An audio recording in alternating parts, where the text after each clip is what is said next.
বৰক্ষেত্ৰী উন্নয়ন খণ্ডত ব্যাপক দুৰ্নীতি মগধীৰ ৰামপুৰ পঞ্চায়ত প্ৰধানমন্ত্ৰী আৱাস যোজনাৰ ঘৰৰ ধন আত্মসাৎ চৰকাৰে দৰিদ্ৰ হিতাধিকাৰীৰ বাবে বিভিন্ন আঁচনি ৰূপায়ণ কৰা বুলি ঢাক ঢোল বজাই আছে যদিও নলবাৰী জিলাত গাঁও পঞ্চায়তৰ জৰিয়তে ৰূপায়িত আঁচনিসমূহত এতিয়া ব্যাপক দুৰ্নীতি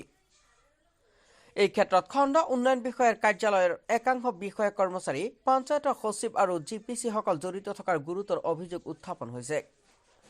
নলবাৰী জিলা বৰক্ষেত্ৰী সমষ্টিৰ 55 নং মগধী ৰামপুৰ পঞ্চায়তত প্ৰধানমন্ত্ৰী আৱাস যোজনাৰ গৃহ আবণ্টনৰ নামত ব্যাপক অনিয়ম সংঘটিত হোৱাৰ অভিযোগে অঞ্চলটোত ব্যাপক প্ৰতিক্ৰিয়াৰ সৃষ্টি কৰিছে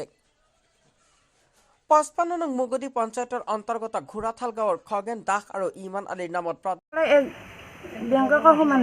তাত একদিন গম পালোঁ আজি নাম্বাৰটো চালোঁ বোলে 2 কিস্তি পইচা সোমাইছে প্ৰথম কিস্তিত 32,000